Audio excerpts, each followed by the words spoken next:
রমজান মাস আসার আগে মসজিদের কিছু কাজ যেটা না করলেই নয়। রমজান মাস খুবই পবিত্র একটি মাস। এই মাসে সকল মুসলমান ব্যক্তি রোজা রাখে এবং নামাজ পড়ে, যার কারণে পুরো মসজিদটাই ভর্তি হয়ে যায়। তাই আমরা চিন্তা করলাম রমজান মাস আসার আগেই একবার ভালোভাবে মসজিদটা পরিষ্কার করে নেওয়ার। এটি একটি দোতলা বিশিষ্ট মসজিদ। দোতলা পরিদর্শন করার জন্যে আমরা ওপরে উঠে গেলাম।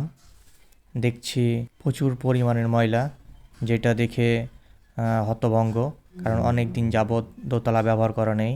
আশেপাশে অনেক ময়লা এবং আবর্জনা অগোছালো অবস্থায় পড়ে আছে। এই ময়লাযুক্ত অবস্থায় মুসল্লিরা কোনোভাবেই নামাজ পড়তে পারবে না। দেখেন কি পরিমাণ ময়লা জমে আছে। খুঁজতে খুঁজতে চলে আসলাম ছোট ছোট বিচ্ছু বাহিনীর কাছে। এরা খেলতে খুব ব্যস্ত, উঠতে চাইছিল না। জোর করে এদেরকে নিয়ে আসলাম এবং তাদেরকে মসজিদ পরিষ্কারের জন্যে ঢুকিয়ে দিলাম। তারা আস্তে আস্তে সব কিছু সরাতে লাগলো।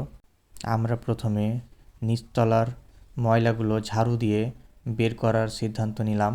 তারপর আমরা দোতলার ফ্লোরটা পরিষ্কার করব। আমরা এখন ওপরের দিকে যাব এবং আমরা সবাই মিলে নিজ নিজ কাজগুলো বুঝে নিলাম। তারপর সবাইকে কাজ দিয়ে দিলাম। একজন ঝুল ঝাড়ছে, কেউ ময়লা পরিষ্কার করছে, কেউ ঝাড়ু দিচ্ছে। সব মিলিয়ে আমরা যখন কমপ্লিট করলাম তখন বাকি আরেকটা কাজ আসে, যেটা হচ্ছে ধোয়াধুয়ির কাজ, কারণ সেটা না হলে পুরো ধুলোগুলো ভালোভাবে যাবে না। তাই আমরা ভালোভাবে কচলে কচলে কচলে যা আছে ধুলোগুলো সব বের করে একদম ক্লিয়ার করে দিব। তো ছোটো বাচ্চারা অনেকক্ষণ থাকার পর ডিস্টার্ব করতে লেগেছে। তারা ভালোভাবে বারবার বারণ করার পরও তারা শুনছে না। তাদের দুষ্টুমির কারণে 1 ঘন্টার কাজ 2 ঘন্টায় গিয়ে পৌঁছেছে। আমরা খুব বিরক্ত। তাদেরকে খুব প্রেশার দিচ্ছি যাতে তারা খুব তাড়াতাড়ির মধ্যে করে দেয়। আজকে শুক্রবার ছিল, যদি তাড়াতাড়ি না হয় তাহলে আমরা জুম্মার নামাজটা পড়তে পারবো না। চিন্তা করছি তাড়াতাড়ি যেন জুম্মার নামাজটা পড়তে পারি।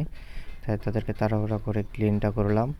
এখন উপরে যে পানিগুলো আছে সেগুলো ভালোভাবে মুছে নিচ্ছে, যাতে ওই আলতো পানিগুলো না জমে থাকে। সাথে সাথে তাদের এছাড়াও নিচের কিছু কাজ ছিল, এদিকেও ময়লা এসে ভিতরের অংশ পরিষ্কার করার পর বাইরের অংশগুলো পরিষ্কার করে দিলাম, যাতে দেখে অনেক সুন্দর লাগে।